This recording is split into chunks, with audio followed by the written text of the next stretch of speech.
Meant to Be Well Summit is created by 3 incredible women, Ambreen, Valerie and Andrea. The main objective is to bring together experts from around the world to raise awareness about the importance of holistic well-being. This summit aims to explore the multidimensional aspects of well-being, including physical, mental, emotional, and spiritual health. This isn't just any event. It's a unique, global summit marathon designed to cover all time zones across the globe. We created this event because we genuinely care about you. We believe that everyone deserves to thrive and live a life of well-being. This summit isn't just about learning, it's about transforming your life. Our speakers are dedicated to inspire, uplift, and help you tap into your full potential. Join us, and let these world-class thought leaders guide you toward a higher level of mental, physical, and spiritual well-being. Hello, everyone. Welcome to the last session of the summit, of my summit, to actually my time zone. And this session is a panel discussion, and we'll talk about the invisible burden faced by the leaders. And I think there is the hustle culture, and there is a lot of pressure on the leaders today to serve their teams, to perform well, and to be always be ahead of the competition and everything. And we have gathered a team of experts today, and I'm so honored to have Shay with us. Shay is a seasoned business architect, offers deep insight into building successful business strategy. Then we have Clara with us. She is a founder of Enlightened Leader and Mindfulness Coach, combines leadership with power of mindfulness to foster balance and effective teams. And then we have Paul Gunn. I think his camera is just off, but I'm sure yeah. And Paul is the founder of KUOG Corporation, and he's also a best-selling author. And let's begin our discussion today. Thank you so much for joining, Shay, Clara, and Paul. Thank you so much. Thank you. It's a pleasure, Ambreen, as always. Thank you. Yeah, and thank you, Peter, for joining. He's one of the audience who's actually, I think it's been more than 24 hours, and he's with us for all the sessions, commenting. So thank you so much, Peter, for being here. Hi, Peter. Hi, Peter. Yeah. So let's begin the discussion. And what do you think what is basically the invisible burden on the leaders today? Well, here's the thing, Ambreen, right? Yeah. There's always been being a leader has always been a challenge, right? There's always been pressures and stresses when it comes to vision, direction, success, performance, you name it, right? There's always been those pressures, but now the world has changed. Change is the only constant, and you're not just getting issues coming from one direction at a time. They're coming at you from multiple directions, and the ammunition is just keep on coming. And there's so many concerns. And I've just finished a white paper when I've interviewed many, many leaders within Ireland and the UK, and some of our other good friends, Jean Anderson, as you know, about what are the top 5 challenges leaders are facing today. And the big one that they're facing is how to keep their staff engaged, happy, and to retain and succession planning, because it's an employees market at the moment, and everybody wants more. Everybody wants more. Customers want more. Teams want more, and leaders have to give more. And in fact, one of my interviewees said to me, leaders now have to see around corners to what's next because it's coming so fast. And the reason why I say all this, leaders are human. Leaders are human. Leaders have the same energy, the same mind as we do, but they've only got so much that they can play with. So there's a lot of extra invisible. It's the same stresses, I believe, but there's just more of them coming at the same time, if that makes sense. Yes, definitely. Yeah. And if I can just build on that, because I think you're absolutely right, Shay, but I think a lot of, there's so much, there are so many expectations on leaders, and obviously desire to retain the talent, to develop talent. But I think a lot of leaders are not actually trained or equipped necessarily with all the skills they need in order to do this job successfully. And I think that's what that's where some of the challenges lie, that they don't necessarily have those skills, and they need to get these skills. They need to get trained and on how to best develop people and how to best lead their team, and not just focus on the business results, which I think a lot of leaders have been focusing on at the expense of some of these other so-called soft skills. And there is always been that tension. I used to be in investment banking, and there was that, and this is quite a few years ago now, but I think that some of these challenges may still be there now. I think some of these so-called soft skills have not received enough attention. And in the end, if you think about emotional intelligence, for example, this is absolutely key to leadership. I mean, it's vital to have that emotional intelligence in order to lead people successfully. And people, leaders need to be trained in it. It's something that can be trained, can be developed, but there needs to be an understanding that this is in fact not just a nice to have, but it's essential for leadership. Yeah, I would agree. I would think, what harbors the invisible burden on them? What about the ones that do feel it, they carry it, they don't show it because of whatever, like you said, for lack of training or for lack of their own self-awareness?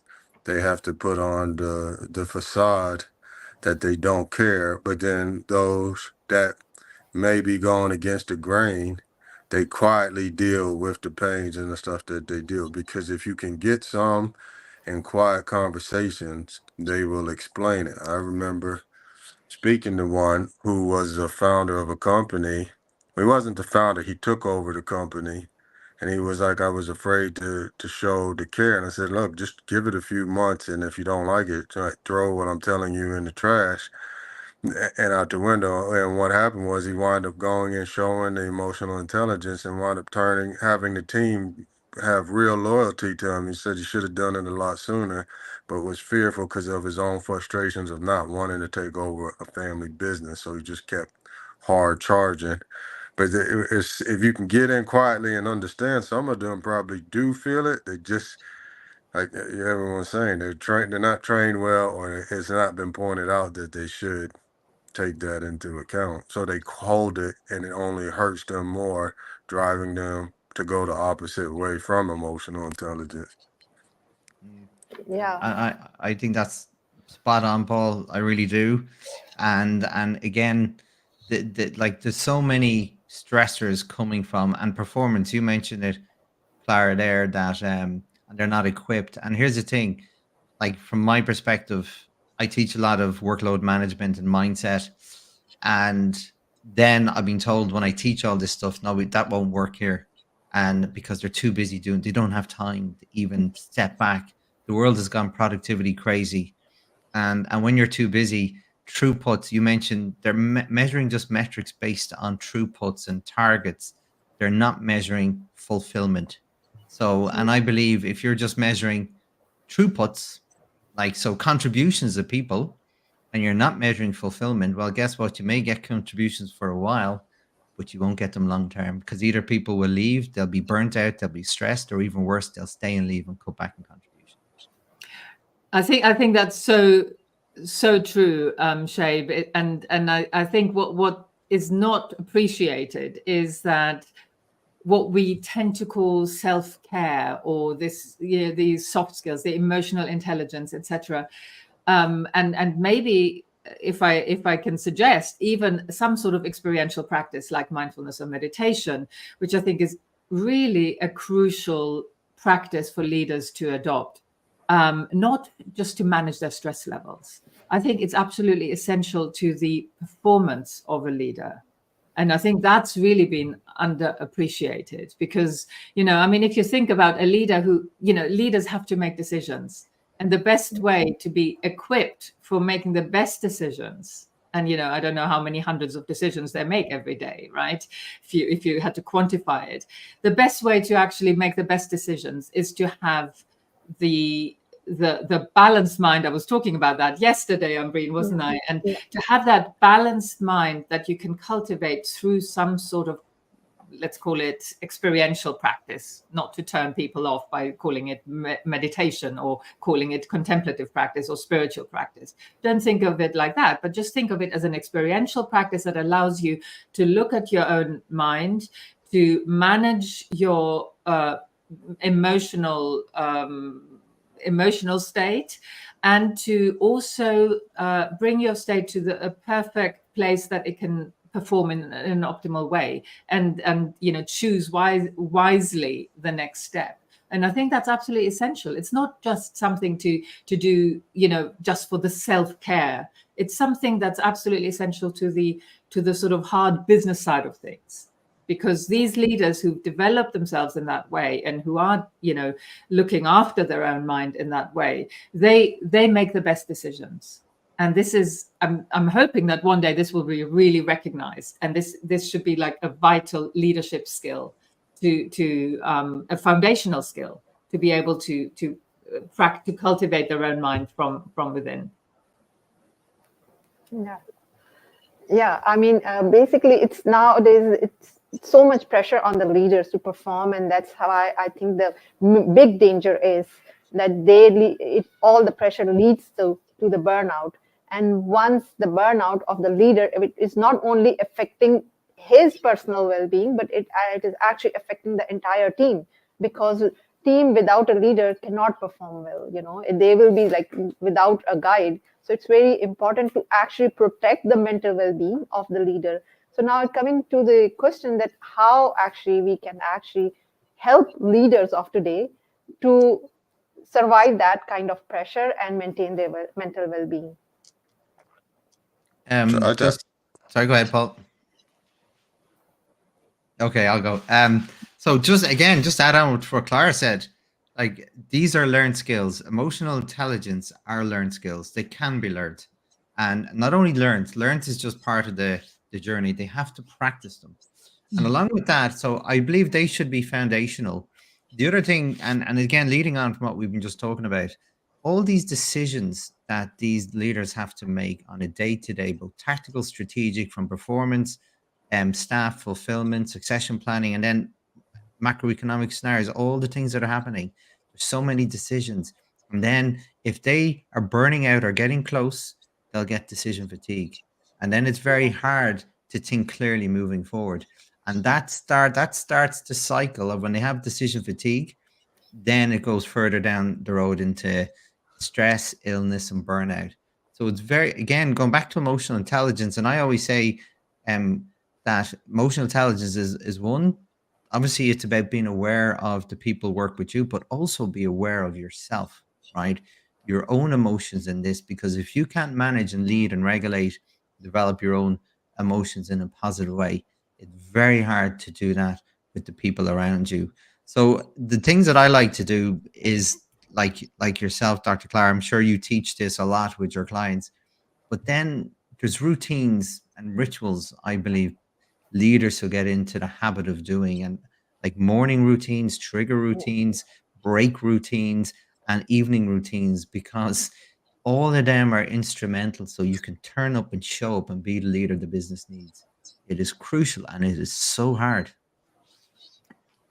I love that, Shay. It's so true. And I do also encourage that very much, that it's not just coming, I do a lot of workshops and leadership development and teach emotional intelligence, and also work one-on-one with people, helping them develop. There's actually 10 different competencies within emotional intelligence that one can work on. And leaders tend to be good at some and not so good at others, or let's say that there's more of a development need in some areas as opposed to others where they're naturally strong, which is why they got where they got on the basis of these strengths that they had. But, it's absolutely vital to have these these routines, as you call them, you know, just as part of your day, just as you would go to the gym to work out, and just as we shower because, you know, for physical hygiene, there is the mental hygiene. And you know, this is really important that we have that so incorporated into our lives that it's just second nature, and it's not sort of some sort of another thing on my to-do list. No, it's just part of what I do so that I'm showing up in the best possible way.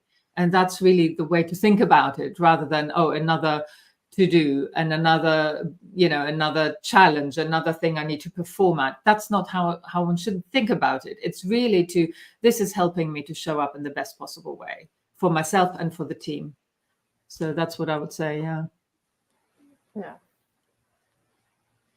And just to use your analogy, Clara, like if people are physically training, right? The magic only happens when you stop and take a break, so you can step back, like re-energize, regenerate, repair everything. And when you do that, then you come back stronger than before.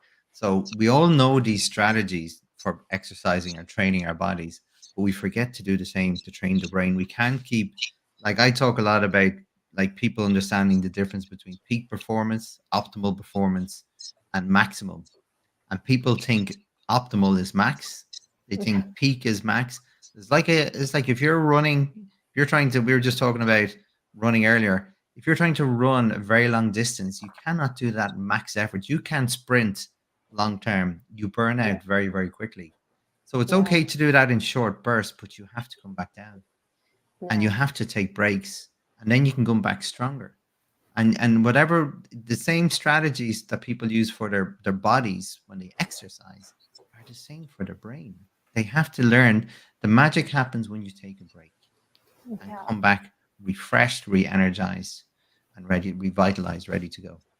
Yeah, I love the point here that you brought, especially about the daily practice, like the morning routine that we were actually just talking just before this session, that like the breath work and the meditation. And I share my example, like when I was at the corporate level, and you know, like I was the youngest one to actually had two departments, and since I was the youngest, there was too much pressure and too much stress that it was affecting my health, like physical health.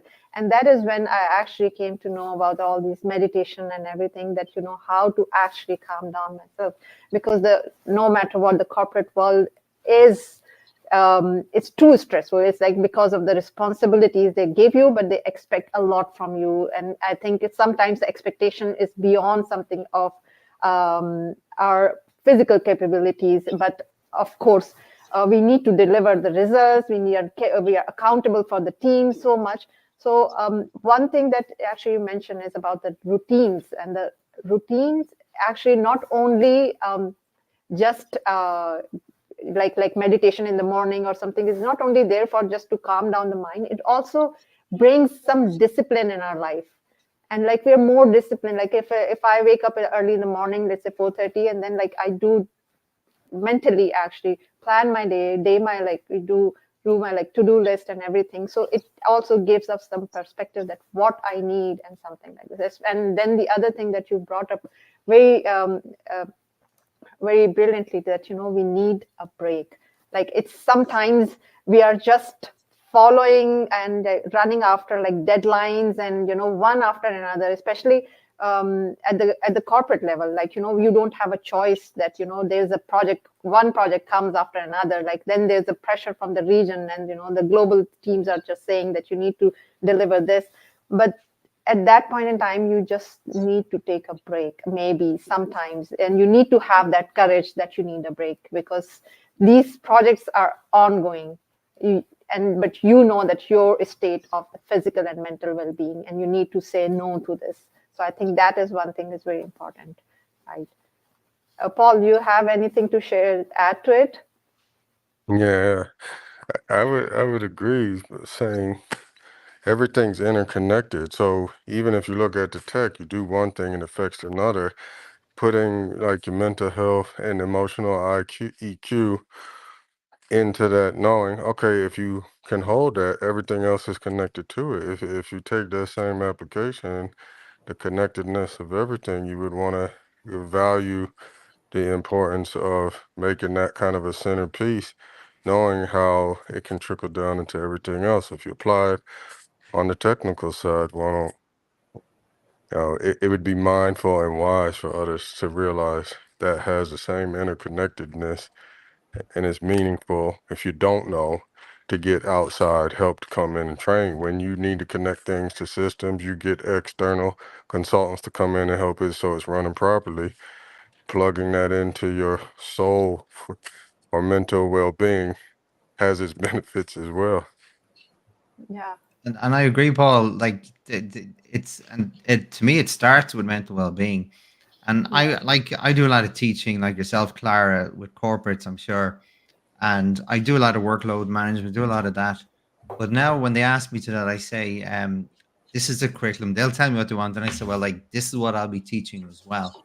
And it's on all on the energy management and regulation. And there's some emotional intelligence in there as well. And I say, and they ask me why. I said, well, like, what's the point in having time if you've no energy? There's no point in Yeah. scheduling all Yeah. these, like being very effective with your time, using all the techniques to be productive and priorities and all that. What's the point if you've no energy? You can have all the time in the world if you've no energy. Yeah. Yeah, that's true. So I would also like to ask that, okay, like we have, especially in the leaders of today, then they have so much pressure and so much responsibility.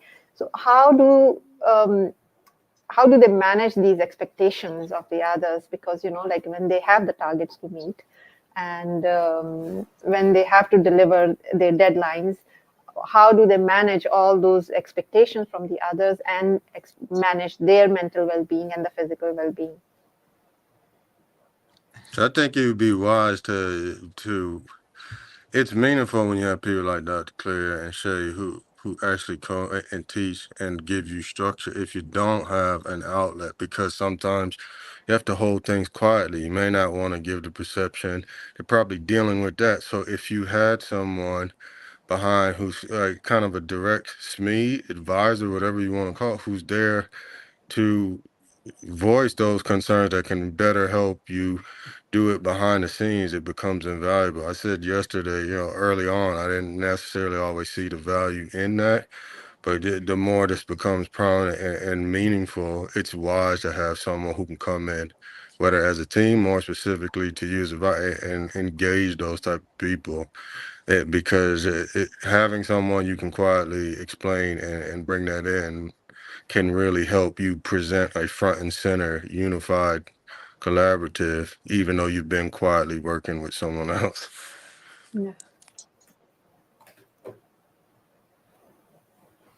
So there's a few things, Ambreen, right? Mhm. And like you can blame all the corporates, the big companies and their box and their logos and their brands saying they have us too busy, right? Yeah. First thing I also talk about is taking personal responsibility, right? Because you mentioned Yeah. something very prominent there, Paul.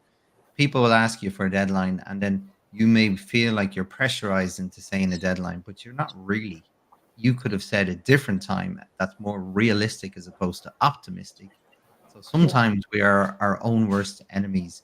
And even if I'm asked, and the power of questions, if I'm asked to give a deadline by a certain date, my first question is tell me the importance of that particular date. Mhm. Question Yeah. things.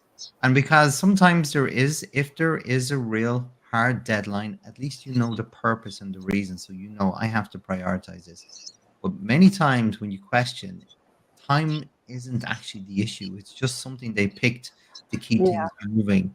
And then when you go underneath, it's about questioning it. Because to your point, Paul, you said it, managing expectations. I want to ensure I want to manage their expectations of me, even.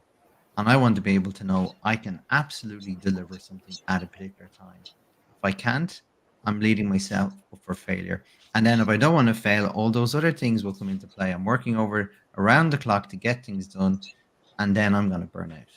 So, questioning timelines, questioning purposes, and again, obviously, the workload management strategies are important, but Mm. they're only important if you're doing it effectively on the right things. I love that, Shay. I love what you're saying, and it's really it's so important to take responsibility and yeah, and be assertive, be confident in questioning these timelines sometimes, because we often don't, and then that's the reason why people burn out, because they just comply with some deadline that may actually not be set in stone. And had one had that conversation and understood, and showed up like that in a confident way, one could have negotiated something much more realistic, and everything would have been much easier. So I think that's a really important message to give people, that that's something that can be done, and it's just it's not being, it's just a natural thing to do. One is confident enough to do that, and it's just much more conducive to our well-being if we do that. Yeah, and you're right. So I actually also want to ask that basically, what are the tools and techniques a leader can use to maintain their mental well-being? So what do you think that maybe the meditation, or what exactly it is? I start with I do exercise. I can tell my day is not well and I'm not off to the right spot if I don't exercise. And the days that I try to do it, it's just done. It's like it can never get back on track. I can do all the things. I may get stuff accomplished, but at the end of the day, my mental feels like I didn't do myself. What Shay was talking about. Did I really have to do what I needed to do to forego my exercise? The days that I do it, stuff could go all wrong, but it's like a more brace for the day if I do it. But that's just my personal one. I would say some form of leaders of people taking care of their physical health. Yeah, I think there's one Brilliant. question for you directly. So I think since you are the Paul, Chan is asking that as Inc. 5,000 company, how do you handle the staff restructuring, downsizing during COVID time? A lot of employees are having mental distress. So what's your take on it? Yeah, to be frank, that's tough. And we actually grew during the pandemic. But we also saw ours was more on the relational side with vendors. So we saw downsizing from vendors. And to be able to be front and center with them about, look, we understand that this is going on. How can we help? Some of them we actually tried to work to find other opportunities, but in terms of the employees themselves, we recently had to go through where some of that had to happen, and we had to share kind of the difficult news. It's not easy, and he's asking a valid question. There were a lot of one-on-ones to ask, how did you feel? What's going on? Is there a way we can help? Because who's helped step in said one of the best things you can do. When I've asked, I said, how to use emotional intelligence? Where were you trained? And it was to be direct but compassionate. It's the best thing you can do. Just say, look, we need to have a direct conversation. We understand it's a stressful time. We're doing the best we can. Is there anything you want to add? What are the concerns? And just be direct. Don't sugarcoat anything. Just reveal what the truth is. They're going to perceive it one way or the other. So, Yeah. but if you can be transparent, that's what I've learned from reducing my own stress. It was better when we were direct but kind. Yeah. Brilliant. Yeah, Shay, you were saying something actually before the questions came. So yeah. Well, Go like ahead. there's first of all, there is a lot that can be done, right? There absolutely is, but it has to be strategic. If you're in a position of leadership, and first of all, you have to appreciate what comes with that type of role in the world we work in today. And if you're taking it, and it goes beyond work, like as we talked about, I would be looking at morning routines. To your point, Paul, like exercise is a part of my morning routine. Breath work is a part. I take cold showers in the morning. These are all designed to get this brain ready to go. And I do a lot of mindfulness and gratefulness practice, gratitude practice in the morning. I also have trigger routines. When I feel myself getting overwhelmed, or a situation or contextual as well, I have a certain type of breath work which will bring me back down to baseline. So that sometimes happens quite a lot during the day when there's lots of stress deadlines. But by the end of the day, I do a certain type of breath work, the willful warrior one, which we were talking about earlier. Yeah. That's my evening. But then at nighttime, I need to make sure I get a lot of sleep. So again, I have an evening routine to ensure my body and mind are ready for sleep. So I wake up with the best chance again. So your good morning routine starts with an evening routine. So these are like, it's not just work you need to consider. You need to see how you can fit work into like a lifestyle that's conducive to lead stress in a positive way. Yeah.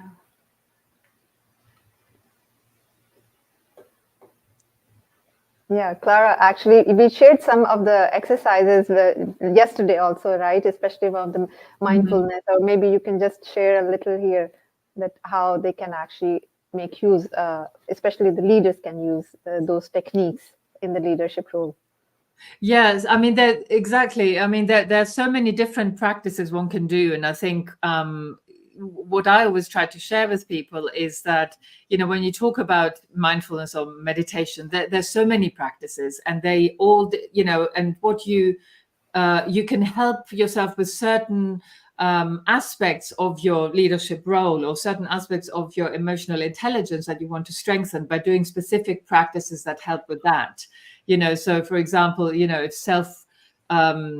self-control, self-regulation, etc., is an issue, which is one of the competencies in emotional intelligence, there's just a simple practice of sitting with difficulty that, you know, that is very helpful, and it can be done anywhere, really. Just take a few minutes and just bring to mind the difficulty, the challenge that you're facing, recognize it, observe it, experience some, you know, extend some self-compassion to yourself.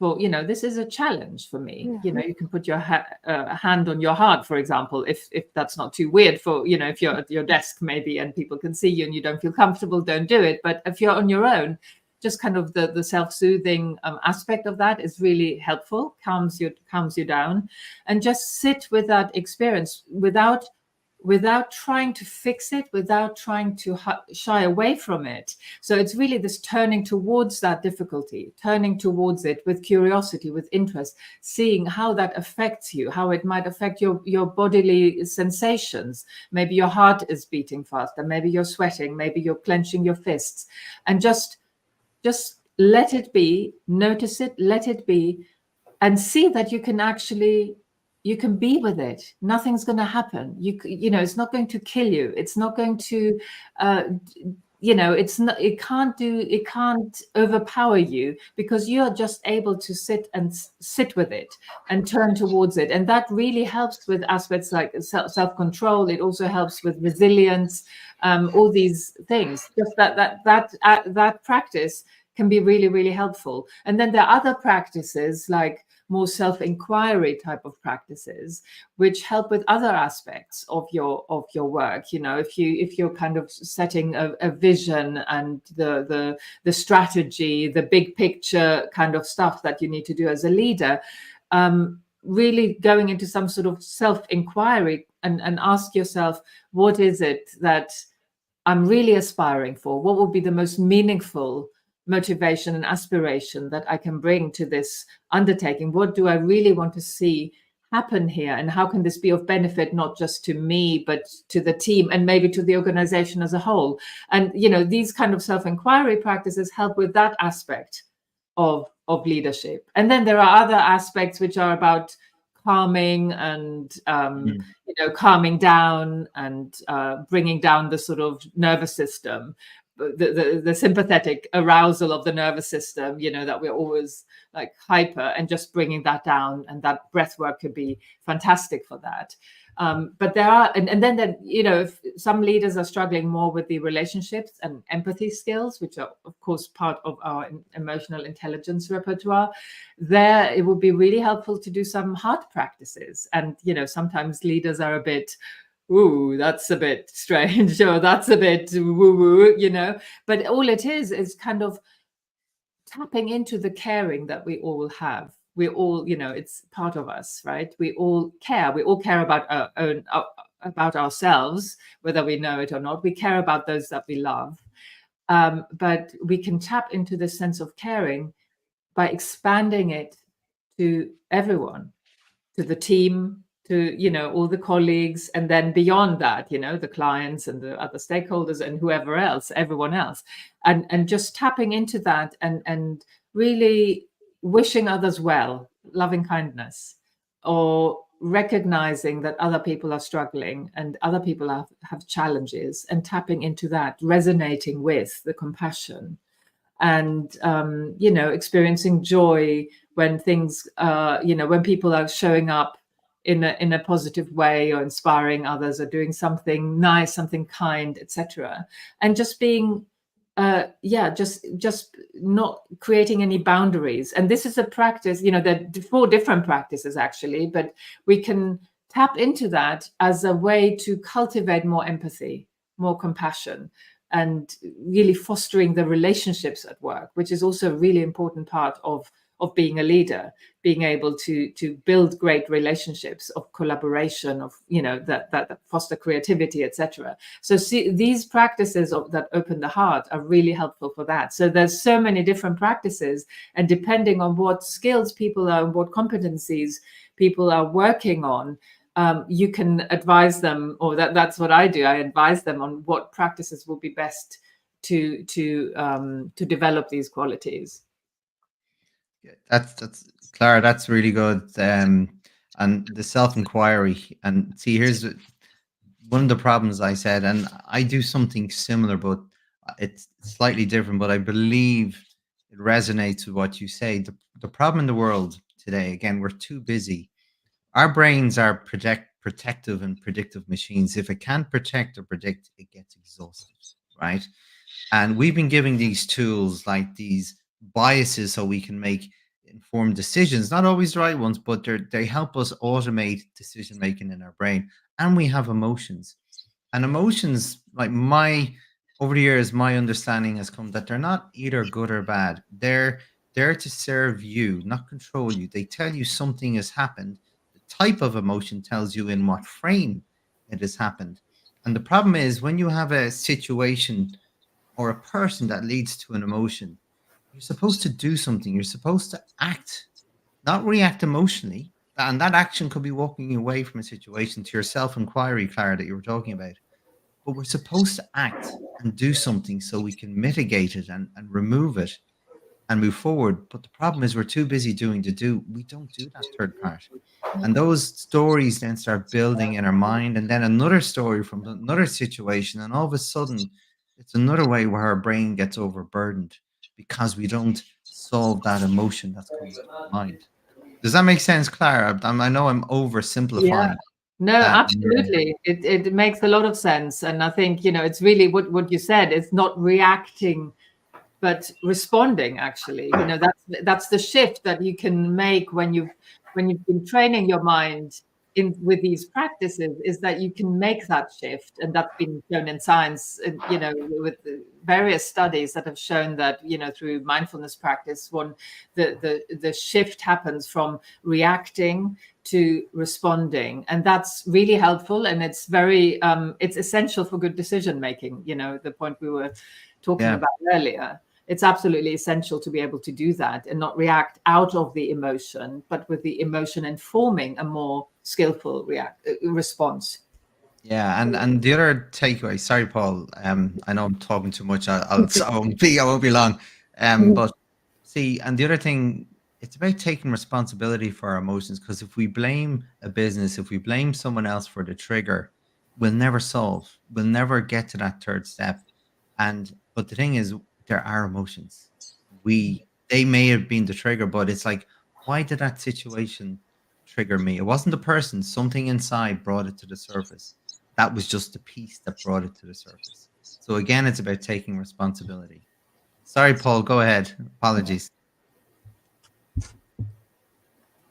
No, you're saying all valuable things. I was going to piggyback.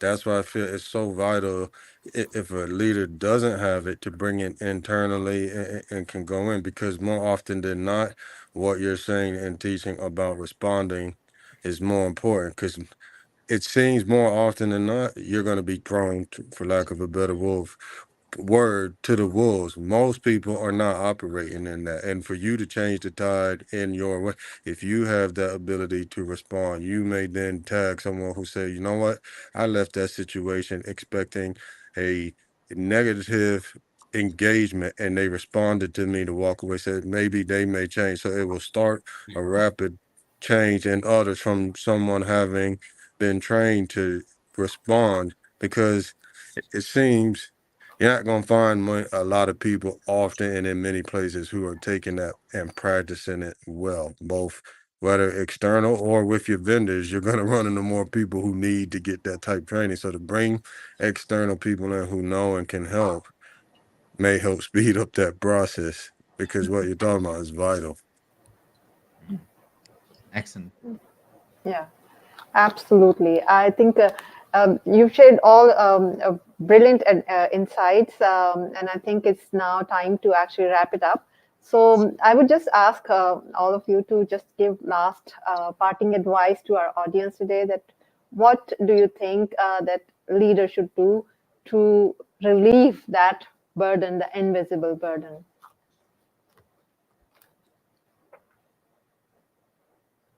I think one thing that we haven't touched on, and that's why I want to bring it up now. I think one way is actually to realize that this is not something that the leader alone should shoulder, but it should become something, as Paul said earlier, we're all interconnected. And for me, it's really, and I'm really, as you know, Ambreen, I'm very fond of this expression, sustainable well-being. Yeah. And when I talk to leaders in the workplace, it's all about creating a culture of sustainable well-being, which includes not just every individual well-being of each individual, but really creating that culture so that it doesn't become just the responsibility of one leader, but it becomes something that is part of the culture, part of the way we operate, part of the way we relate to each other, and part of our routine as a team, as an organization. That's my sort of vision for this. We're way off, but that's little steps, and I think that's a really important thing, that we realize that it becomes part of the culture. And my final thought is actually just gonna build on from what Clara said. One of the principles I teach is that if you want your business to be successful, your teams must be successful too. Yeah. And the way to that is to build a culture that encourages relationships akin to family and friends, because what do friends and family do when you're in trouble? They help you. And when you've got a team of people helping each other, like you have that reciprocity going, you're in it together to make it better. So that stress is shared, and that those burdens can be turned into something positive, because when they get over that hurdle together, they get that reward, they celebrate together, and then they're better the next time. If you're stuck as a leader doing this on your own, this does not happen. Yeah, very true. Yeah. All right, everyone shared good.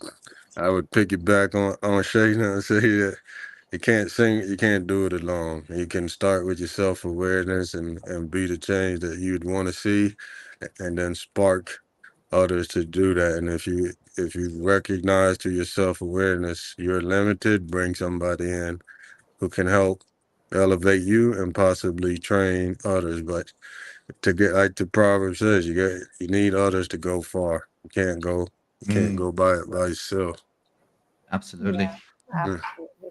Thank you so much, Clara, Paul, and Shay. I mean, it was a wonderful discussion, and I really enjoyed it thoroughly. Although, like before this session, the session made me into the trance, and I thought that I don't know how I'm gonna conduct this session, but it went very well, and I'm really honored to have all of you together, and we made it. We made this event happen just because, like, all of you were here to support us and to share your wonderful, incredible advice and insights with us. And I'm sure like all the audience must have like also enjoyed it thoroughly. So thank you so much. It was really an honor to have you with us. Thank you Been so a much, pleasure. Ambreen. Thank so you. much. And thank you, Paul and Shay, as well. Yeah, and likewise, Clara and Paul. It's great to hear your thoughts on everything. Yeah. Okay. Thank you so much. Now you can join the summit from the Valerie's time zone, and I'll just pass it on to her. And this is like over from my side. So maybe see you next year on the same event. Okay. Bye-bye. I hope so. Bye-bye. Yes. Take care. You